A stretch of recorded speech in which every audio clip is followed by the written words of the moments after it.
The Japanese sword set is a very simple sword set with the basic applications as used in the typical Japanese system. A few things to note when we talk about the classical Japanese sword. It is always worn on the left side always being the place of honor. When they sit in court, the guest of honor always sits on the left side, where in Western society it's exactly the opposite. From here, the gun was always drawn with the right hand. It was always the right-hand man. The guest of honor was always seated to the right. What we will do on the Japanese sword set, we will take each of the individual sections. And typical of a kata, it isn't a continuous series of opponents. It's simply a kata setup to show you the application of the sword with an opponent in the different directions.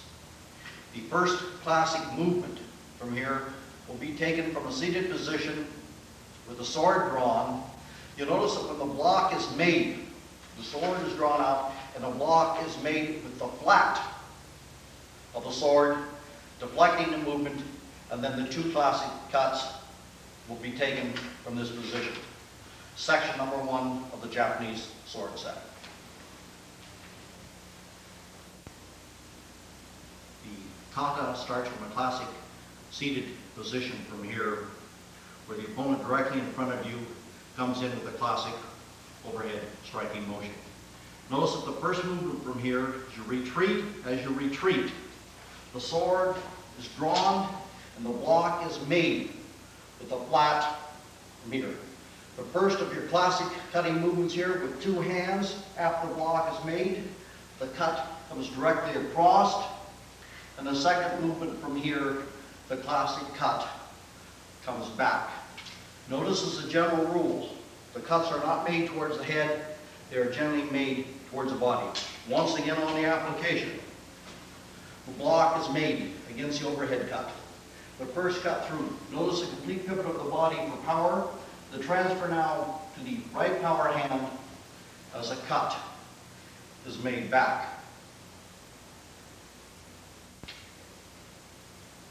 In the second section now, you have a classical situation where the opponent will be behind you. This is classically also done in a lot of the samurai movies, or an actual application from here, when the opponent is generally concealed behind such a thing as a soji screen. Once again, I will take the first section and then make the continuation into the second. So your motion from here, first, the cut and the cut. From here, do not have an opponent behind. Notice how the movement, the sword cuts back, the transfer out to a 45-degree angle from here, and the cut is made down. So we'll take this at a different angle so you can see the application from here. The opponent approaches directly from behind, the cut is made directly back from here. Stepping out, the cut is made now down. Notice catching the arms from here on the neck.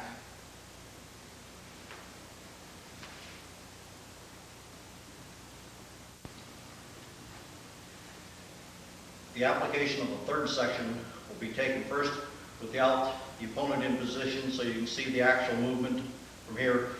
What's really involved in this is just the classic turning from one position to another. Taken from the second section from here, which was the cut back, pivot, and the strike over. The classic movement here, turning away from the opponent without the opponent stepping in on this particular one, the pivot, the turn, and the cut back. This time taken with an opponent from exactly the same position. As I move away, the opponent will step in to show you the relationship of the opponent. Position 1 and the cut. From here, you have the opponent advancing from here, from your backside, the classic turn, the pivot, and the cut is made.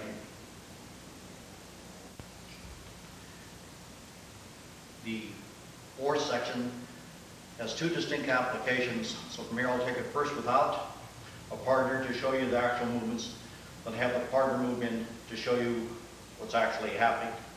Once again, putting the previous sections together,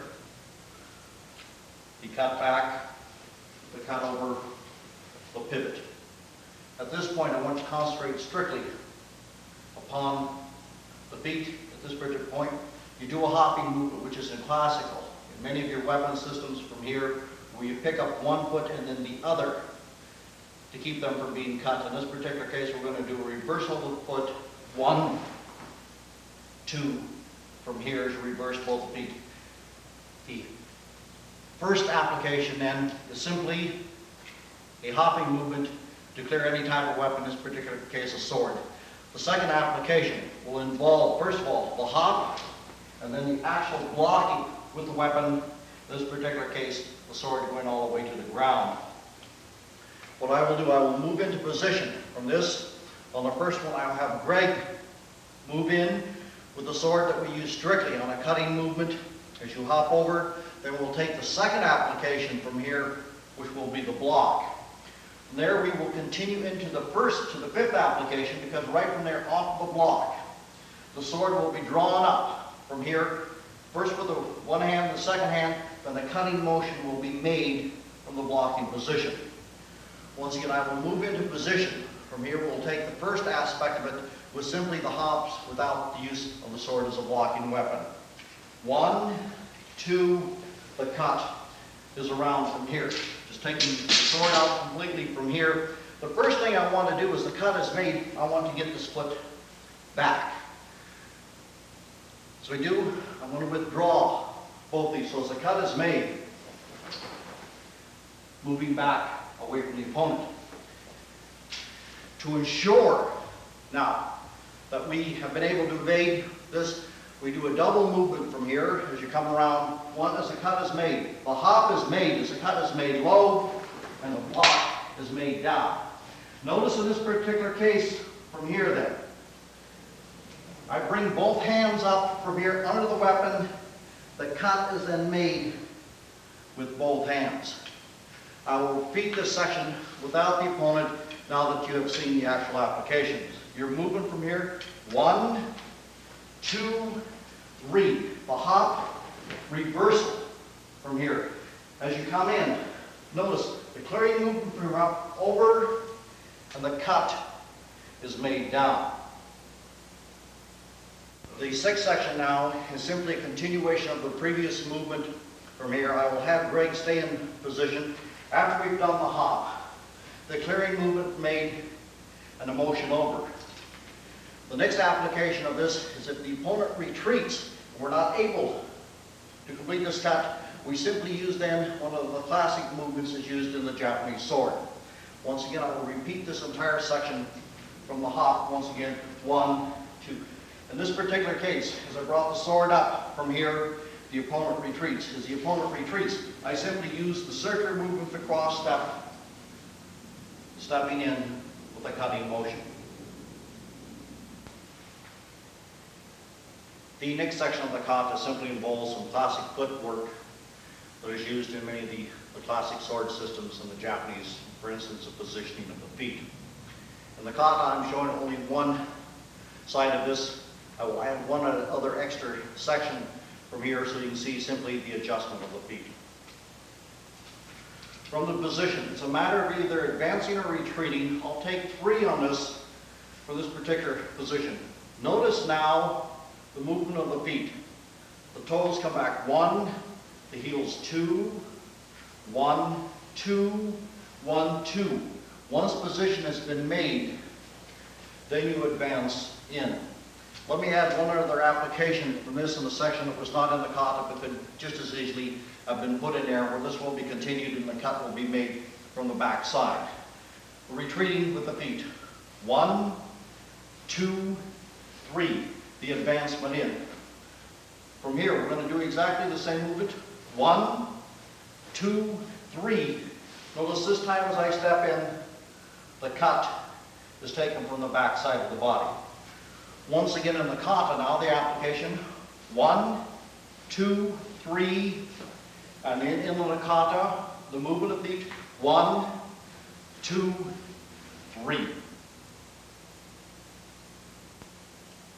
The seventh section now is simply the application in the sword set of the transference of the sword from the right hand to the left.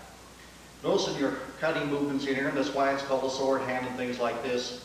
The basic movement, same as if we use the hand, an extended outward block and a chop, an inward block and a chop. The same thing is now done with the sword.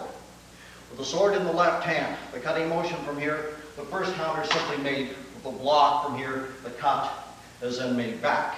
Okay. The second application from here, from this position now, the cut comes from the other side. So notice the block is made and the cut is made back. Your next movement from here is simply a clearing motion. From here as you come in, you can begin any type of a weapon type of movement from here. I simply have Greg in position from here with the sword in position as it's coming down. Notice from here as I cross in a block and cutting movement from here.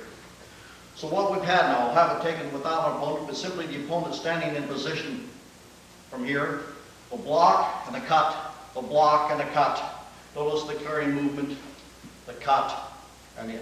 Your next movement from here now is simply the closing of the set from here, and these are simply your passes first to the right side of the body and the left side of the body, and a closing movement, and finally the sword back into position. So your movement from here, the block and a cut, the block and a cut, cross, step in. The left foot now draws into position from here as we start our classic cutting moves. It can pass either to the right or the left side of the body. And demonstration from here, I'll take this across the body. Coming back to position. 1, 2, 3.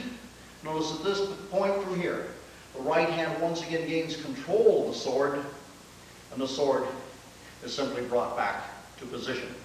Once again, that entire section taken by itself. The block and the cut, the block and the cut. The clearing movement in the cut. The left foot drawing back into position from here. 1, 2, 3. Complete the movement. The sword now, once again, returns to its position. The breakdown of the Japanese sword, quite simple in its basic movements from here. We'll use this as a comparison as we get into the more circular movements, the continuous movements that we get into the Chinese systems, particularly the aerial movements, the rolling, and the continuous movement, whereas in the Japanese, you'll notice there are so many points where you actually come to a pose position from here and then continue the attack. This ends then the breakdown, the demonstration of the application of the Japanese sword set.